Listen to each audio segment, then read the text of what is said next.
Доброе утро, наши телезрители. В продолжении программы сегодня у нас в студии талантливые и целеустремленные юные танцоры из Камрата, которые достойно представили наш город на международных соревнованиях по хип-хопу в городе Тирасполе.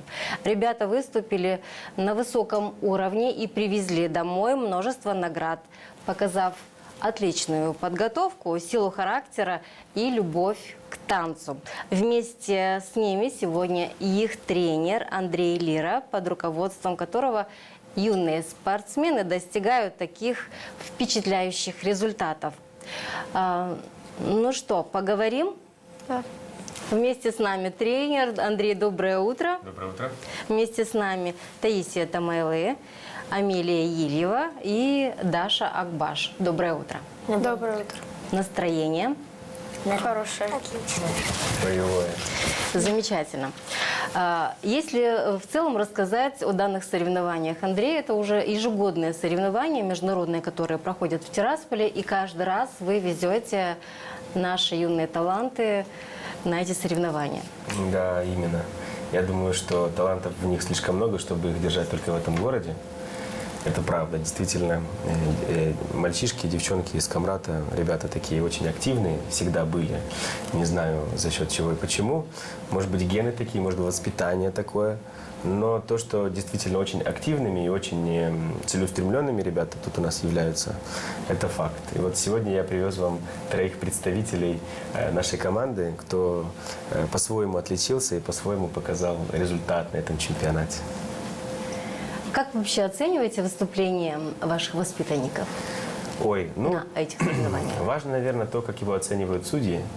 Но тренер всегда оценивает положительно, потому что тренер понимает, насколько был объемный труд у всего этого. Тренер понимает, насколько были вовлечены дети в это, как для них некоторых это было очень важно, потому что некоторые брали реванш с прошлого чемпионата, потому что результаты в прошлом чемпионате, возможно, кого-то не устраивали, и это была замечательная возможность, чтобы доказать себе заново о том, что есть и должен быть результат.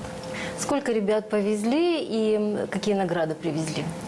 Привезли мы 82, по-моему, участника, плюс около 50 родителей приехало поболеть. Но родители – это те же дети, и когда они видят, как танцуют их дети, то они не скрывают восторга. Поэтому всего 130 детей, можно сказать. Да, только взрослых. Замечательные успехи. В чем успех, как вы считаете? Успех – это успех. Успех, наверное, в том, что мы в целом смогли показать, что мы одна большая единая команда, и мы выступили одним фронтом. Что это значит? Это значит, что весь Камрат и вся Гагаузия может гордиться нашими детьми, вашими детьми, потому что они показали себя потрясающе. Потому что в момент награждения очень часто слышался город Камрат, город Камрат, город Камрат. А давайте мы посмотрим те видео, с которыми вы поделились, где непосредственно танцуют ваши же воспитанницы. Посмотрим, какие танцы они представили на данных соревнованиях.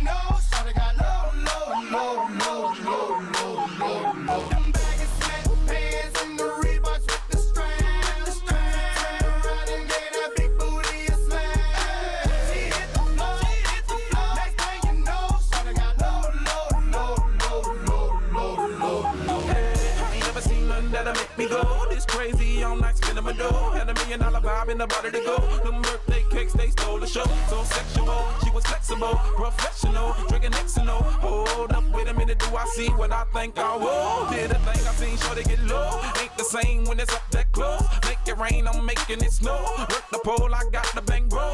I'ma say that I prefer them no clothes. I'm into that, I love women exposed. She threw it back at me, I gave her move. Cash ain't a problem, I know where it goes. She had them bottom jeans with the fur. The whole club was looking at her. She hit the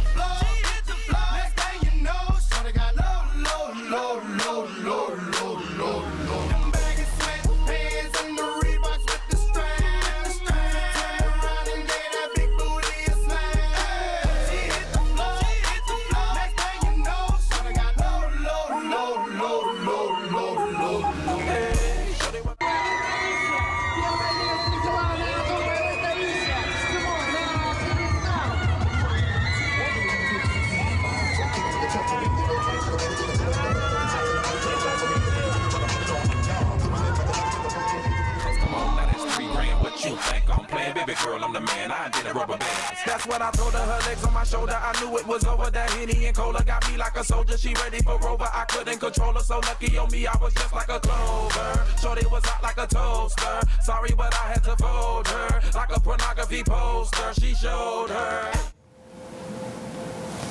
Вот они, наши чемпионки. Жаль, что многие воспитанницы не поместились в нашей студии, и тем не менее была возможность еще посмотреть на видео. Правда, не все выступления. Девочки, ну рассказывайте, сколько наград привезли и как выступили? 2 награды, одна за 3 место и 2 за 1 место. И кубок. 2 грамоты. Выступила, думаю, могла бы лучше выступить, чем. Самооценка есть. Конечно, молодец. Я не знаю, куда лучше, она первая как бы стала, но можно было лучше, наверное, для самой себя. Но молодец. Есть над чем работать, есть Как я их скромно куда воспитываю, продвигаться, да? оказывается. Можем показать награды, прям вот все дружно. Вот те они блестящие медали, за которые вы трудились и бились. Да? Амелия. Я получила 2 медали, 1 кубок и 3 грамоты. 1 место, 2 и 4. Ваши успехи вас радуют? Ну, Довольны? Да. Угу. Кубки те, что у нас на столе, да? Ну, девочки также не принесли кубки, но Да. они идентичные. Даша, Я принесла 1 награду и 1 диплом. как выступили? Нормально, но для Но? меня нормально. Можно, хотела сказать, наверное, и можно еще лучше. Можно еще лучше. Ну да. Ну, есть возможность далее заниматься, да, и быть еще лучше, чем сейчас. И тем не менее, перспектива есть. Что самым сложным было для вас вот в подготовке к данному соревнованию? Наверное, то, что у нас были индивидуальные, прям перед соревнованием. Мы отработали все минусы, но все-таки были где-то недостатки, что руки были вот так, а должны были вот так. Минусы. Все правильно. Правильно сказала, правильно. Так. Самое тяжелое. Дашка, что было? Расскажи ты про индивидуальный. Ничего тяжелого этого не видела. Что было? Легко Все было? легко дается. Легко дается. Что лучше всего дается? Танцевать, запоминать. Импровизировать. Да, тоже. Хип-хоп дает возможность импровизировать? Да. Зачастую это происходит. То есть, выйдя на площадку на такого уровня соревнования, импровизация быстро включается? Да. Не теряетесь? Нет. Волнение есть? Перед выступлением я понимала, что типа будет легко. Все, когда заметила, что много людей, но поняла, что это не так уж и легко. Сначала немного поволновалась, потом, когда я станцевала первый тур, я поняла, что это очень легко, и мне помог не волноваться моя семья и тренер. Угу. То есть поддержка есть. А публика вас как-то комплексует? То есть боязнь придает публика? Чужие абсолютно люди? Нет. Нет. Когда танцор на сцене, когда на соревнованиях, он как отключается от внешнего мира? И отключается ли? Когда ты танцуешь, то есть, когда даже мне девочки многие кричали, они что-то кричали, я ничего не слышала. То есть там просто частично мозг отключается, ты слышишь только музыку, себя, судьи и конкуренты. Все. А что кричали-то? Кричали поддержку, Тая, давай. Кричали, очень много поддерживали. Завяжи шнурки. Да. У меня, когда ушла на перерыв, танцевала другая группа. Когда мы уходим, и приходят остальные. У меня были развязаны шнурки, ко мне подбегают девочки, бросают бутылку воды, говорят, Тая, завяжи шнурки, у тебя шнурок. Развязался? Да. Но это не помешало? Нет. Амелия, вы впервые принимаете участие на международных соревнованиях? Нет. Это какое соревнование? Я Или- не считала. Ага, их даже не счесть. Замечательно. А выход на сцену, выход на публику, это ответственно, это волнительно для вас? Да, ответственно очень. Ну, чуть-чуть совсем волнительно. Мгм. Вы были в светлом таком ярком костюме. Стилистика, вот этот образ, он тоже придает силы, уверенности, придает в выступлении? Какой костюм, какой образ должен быть у танцора хип-хопа? Ну, чем объемнее, тем комфортнее танцевать. Вы лучше расскажите, в чем были вы, каждый из вас. Вот это, наверное, будет интересно. Кто в чем был? Я была в футболке и в штанах. А хотела ты, по-моему, шорты. Да. Но так и не нашла. Я вообще туда не лезла. Правильно? Как планировала, так и не сделала. Ну, ничего страшного, это в целом бывает. Бывает.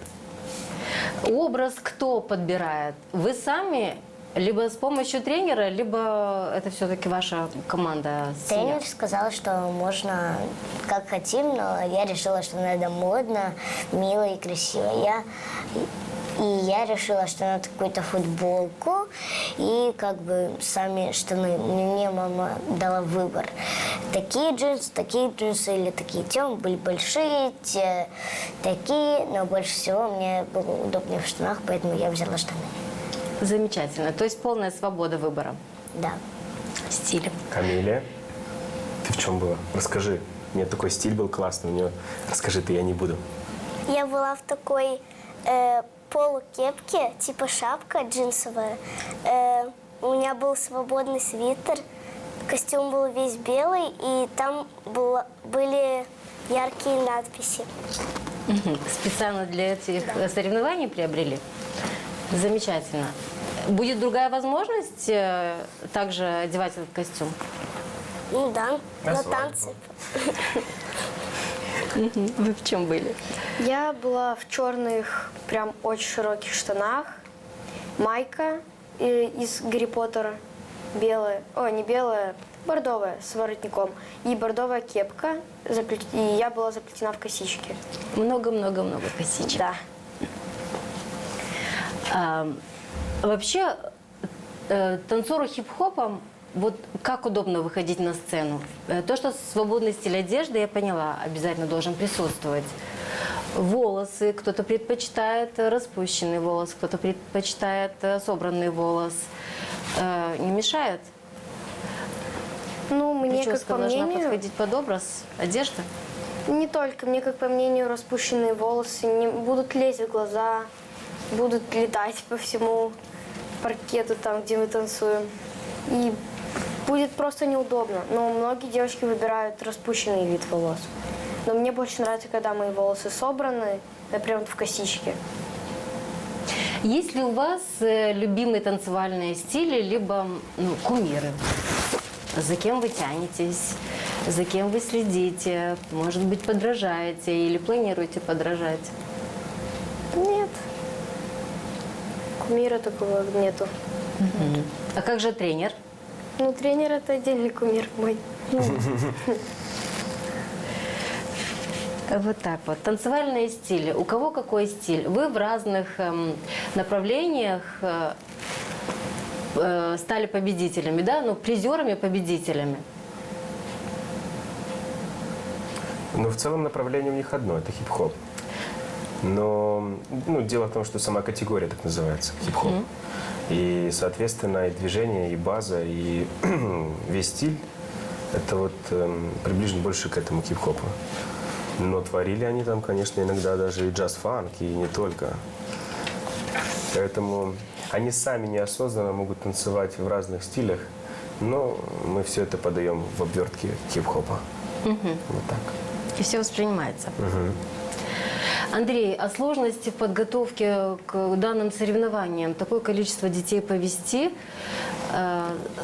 За всеми надо проследить, надо подготовить. Индивидуальные занятия также были. И вообще, сколько в целом заняли у вас тренировки-то? Ой, ну, готовились мы к чемпионату фактически 2,5 месяца. И готовились мы к нему очень активно. Мы примерно и прекрасно понимали, что нас может ждать на этих чемпионатах. И, например, вот с Дашей я работал тоже индивидуально какое-то время. С Таей работал. С Амелией пока не пришлось, но в целом Амелия была подготовлена еще и на прошлом чемпионате. Поэтому 2 месяца она посещала тренировки систематично. И мы поднажали в момент тренировок. Она знает прекрасно, и ей было не всегда легко на общих занятиях. Но я понимал, что ее ждет категория ПРО, потому что она победила в категории ПРО. Это высшая степень в ее стиле, в ее возрасте, это высшая степень. И она там стала абсолютной чемпионкой. Тая победила у нас в бигинерсах. И тоже взяла кубок в категории бигинерс, где участников было достаточно много. И там уже нужно было побороться с 1/8. Тая танцевала около 27 раз. Дашенька, мы с ней работали, получается, на 2 индивидуальных. Один индивидуальный у нас был за 1,5 недели до чемпионата, второй фактически перед чемпионатом, где мы... Расскажи, кстати, как для тебя прошел индивидуальный? Что ты с него запомнила? Я запомнила, что мы танцевали вдвоем, танцевали не спеша и разделяли все по частям. Правильно, молодец, это хорошо. Мы разговаривали о правилах чемпионата, о том, как будет проходить. Да. Короче, готовилась. Да. Ну, отлично. Самое главное, да? Я даже не успела сделать домашнее задание по английскому, потому что к чемпионату готовилась. Ну, ничего страшного. Зато ты принесешь учительнице по английскому медаль и скажешь, это мое, только на английском. Андрей, помимо техники, что еще воспитываете в детях? Чему обучаете? Вы знаете, я недавно тоже думал об этом, обо всем. Моя задача их, наверное, не так воспитывать, как делать сильнее. А воспитывать это уже работа наших замечательнейших родителей, которые очень с любовью и отзывчиво болели, трепетно смотрели на этих деток. Я помню, как мама Таша Акбаш переживала, и в момент даже, по-моему, какую-то слезу пропустила, как мама Амелии, которая даже сейчас находится в этом зале, вы просто ее не видите, уважаемые зрители, находится и тоже с большим трепетом относится к выбору своей дочери, то, как она танцует, и то, как она старается, постоянно болеет и постоянно думает, и, не знаю, молится, мне кажется, чтобы все у этих деток было хорошо. И также, к сожалению или к счастью, мама Тая не смогла присутствовать на чемпионате, но после чемпионата она постоянно постила и описывала ее эмоции ее ребенка после этого турнира. Поэтому моя задача – их делать сильными, а задача родителей – их воспитывать. Для вас, как для тренера, как для учителя, как кумира и примера для этих детей, ну и тех, вообще для ваших воспитанников, что значит поддержка родителей? Мне кажется, нужно спросить у них в этой ситуации, потому что они вам честно ответят, как это было. Девочки, в чем поддерживают вас родители? Родители поддерживают во всем. Я была до этого в другой команде, и когда у моей мамы получалось ехать со мной, мы ехали вместе. Мама кричала, снимала, поддерживала, пыталась подойти, еще что-то сделать, но поддержка была на самой высоте. Маму тогда слышали? Да. Амелия? Моя мама тоже во всем поддерживала. Она постоянно кричала, говорила: старайся, не теряй энергию. А что еще родители говорят? Вот с чего вы питаете силу и вот эту уверенность, что у вас обязательно получится? С какими словами поддерживают вас? У тебя получится, не спеши, делай все четко. И много-много всего. И... Так и получается? Да. Значит, команда серьезная. А родители плюс тренер и ваша подготовка и сила, которую уверенность придает тренер, это все в совокупности приносит вот такие плоды. Правильно? Да. Таисия, вы заняли призовые места сразу в 2 категориях. Это middle и beginners. Beginners, да. Beginners. Да. Правильно? В чем разница между этими категориями для вас? Честно, не знаю толком, какая разница. Там просто ты как чувствуешь. Там ты выходишь, танцуешь, уходишь. И так во всех категориях. Просто участники разные, то есть соперники в разных категориях. Например, в про очень сильные соперники. И пройти, вот с моей подготовкой, я не знаю, сколько шансов, но я прошла, ну, не заняла в про ничего. Но я не расстроилась. В следующий раз я тоже стану на пьедестал в про. Молодец. Вот это вот мне тоже нравится. Я бы даже поаплодировал, конечно, но У вас есть возможность. попозже. А в ком чувствовали соперников? Из каких регионов представителей? Из каких регионов я не знаю, но точно помню некоторых девочек, которые прям вырвались передо мной, как мне даже пару раз треснули рукой. Случайно, Да. конечно же, случайно. Ну, это постоянно случайно. Девочки это не делают специально и даже извиняются во время танца, когда делают это случайно. То есть я танцую перед отдельным судьей, и я чуть-чуть только отхожу назад, и сразу передо мной вылетают другие девочки на танец. Да, это были очень сильные конкуренты. А как удалось показать такой вот стабильный результат? Даже не знаю, наверное, я просто работала, я старалась подходить почти к каждому судье и показывать что-то разное пыталась. Удалось? Да, очень многих судей задело, когда я работала с корпусом, ноги, руки. Точно помню, 2 судей это точно задело, прям очень сильно. Вы при этом успеваете и видите реакции, эмоции и судей? Ну да, мы же не смотрим, когда танцуют, нельзя смотреть в пол. Надо смотреть в глаза судьям. Или тренер, Да. который там со стороны стоит и подсказывает. Корпус, глаза, улыбка, обходи вокруг, иди в другую сторону. И вы знаете, из-за того, что я нахожусь далеко от них, они научились меня читать по губам. И я, мне кажется, могу собрать и создать еще один язык жестов, только танцевальный. Потому что я говорю, ты вокруг, прямо, иди, улыбайся. И они все это понимают, потому что у них выбора нет. Ну а если уже не понимают, я, конечно, так нельзя делать, но я иногда позволяю себе обойти аккуратненько, подойти сзади и быстро что-то сказать в течение 3 секунд на ухо, чтобы настроить их. Было такое? Помню, меня с ним и Дарья Витальевна, и вы очень поддерживали. Стояли прям вот у меня перед лицом почти. Ну, Ну, за да. судьями, за всем. Да, да, было такое, потому что мы понимаем, что в первую очередь они все равно дети.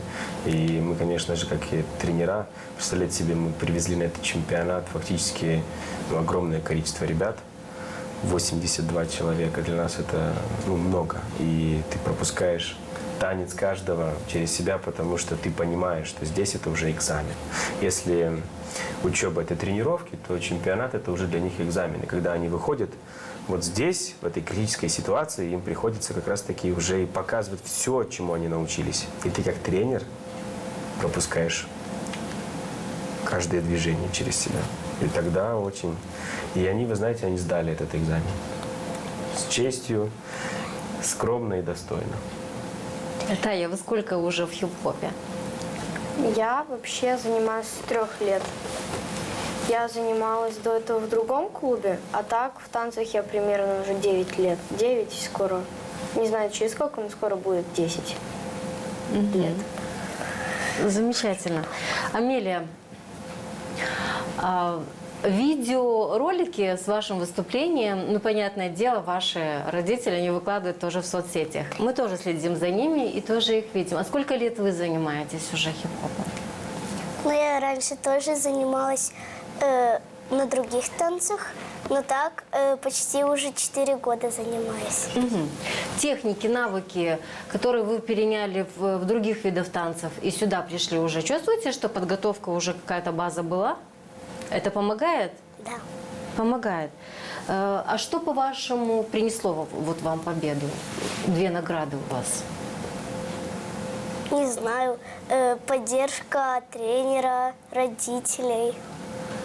Талант и Первое место трудоспособность. в категории ПРО. Вы отмечаете, что, Андрей, что это самая тяжелая категория, правильно, ПРО?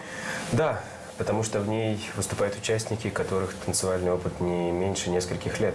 Потому что там борются за место уже ребята, которые уже ничего не боятся, у которых нет этого танцевального страха и которые готовы пойти на то, чтобы стоять с лучшими в одном ряду. Вот так. Амелия имеет танцевальный страх? Перед танцами нет? Волнение, может быть, есть, но танцевальный страх. Ну и Даша, конечно же. Даша, ваши впечатления от соревнований, ведь это были ваши первые соревнования, правильно? Да, это были мои первые соревнования, мне они понравились, и было очень круто. Крутизна в чем была? В том, что дорога была длинная, но можно было чем-то заняться, и можно было все сделать, пока была дорога.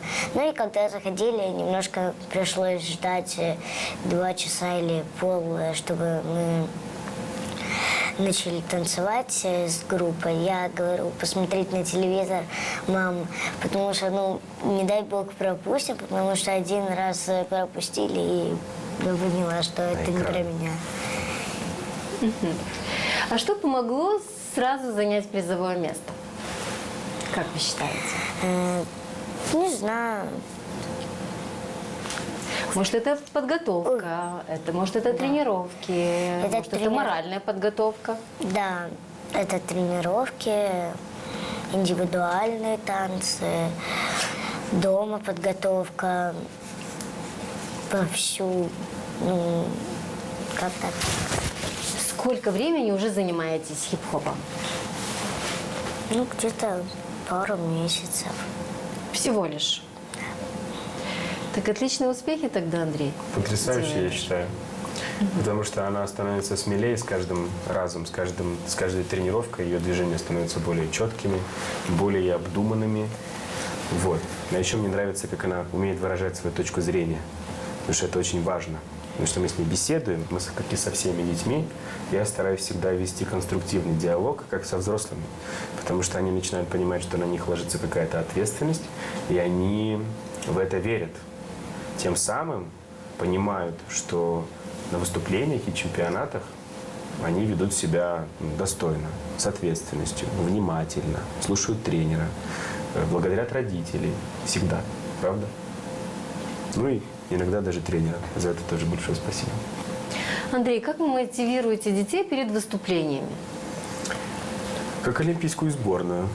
Это как? Ну, это значит, что все, что зависит от меня, как от тренера, и я стараюсь делать заранее. Потому что, как я и говорил, что чемпионат – это уже сам экзамен.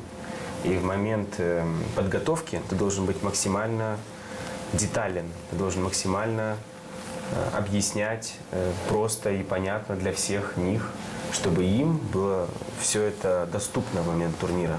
Чтобы когда они приехали, они знали, куда нужно двигаться, как нужно двигаться, как далеко нужно двигаться и в каком направлении нужно двигаться. Тогда задача тренера выполнена. Вот так. Какие у вашей команды планы на ближайшее будущее? Ну, сейчас обсудить то, как у нас прошло интервью, сразу после, правда? А потом 25 числа мы будем делать первые в истории открытые междугородние батлы в городе Камрат для всех желающих. К нам приедет огромное количество гостей из других городов, и мои дети тоже будут принимать в этом участие. Нас поддержит и местный бизнес камратский, нас поддержит и просто ребята, которые приедут на наши выступления, на наши батлы, и местные команды, и команды из Кирсова даже нас поддержат, только для того, чтобы мы могли единым фронтом выступить и показать, что такое этнос гагаузов и что такое танцы. Танцы. Это важно, самое важное. Конкуренция будет интересная. Ну что, спасибо вам за интересное такое интервью. Еще раз поздравляем от имени команды ГРТ вашу команду, ваших призеров и даже те ребята, те девочки и мальчики, которые, может, не заняли призовые места, и тем не менее они старались, они готовились и достойно выступили на международных соревнованиях. И искренне гордимся вашими достижениями, желаем успехов. Ну, а первые соревнования, которые вы отметили, которые состоятся 25 апреля. Батлы. Батлы. Да, противостояние между Городни. Вот это вот самое большое развитие будет. Да, я думаю, что будет очень интересно, и даже тем, кто не разбирается в хип-хопе, придут обязательно посмотреть. Для телезрителей, конечно же, будет предоставлено аудитории Конечно, место, да? Конечно, мы ждем. Хотелось бы сказать, так как мы это сейчас записываем, уважаемые жители города Камрат, 25 апреля мы, наша команда, наша большая организация приглашает вас посетить батлы по хип-хопу, которые будут проходить в городе Камрат и будут проходить в крытой арене комплекса спортивного и центрального стадиона. Там будет крытая арена баскетбольной площадки. И также хотим поблагодарить Управление молодежи и спорта за предоставленную возможность и за возможность нашего общего развития и развития наших детей. Спасибо большое. Пусть у вас еще впереди будет много успешных выступлений, ярких выступлений. Вместе с нами были этим добрым утром. Хотелось бы напомнить, что Андрей Лира, тренер по хип-хопу. Вместе с нами была Таисия Тамаэлы, Амелия Ильева, Даша Акбаш. Гостей провожаем, а программа продолжается.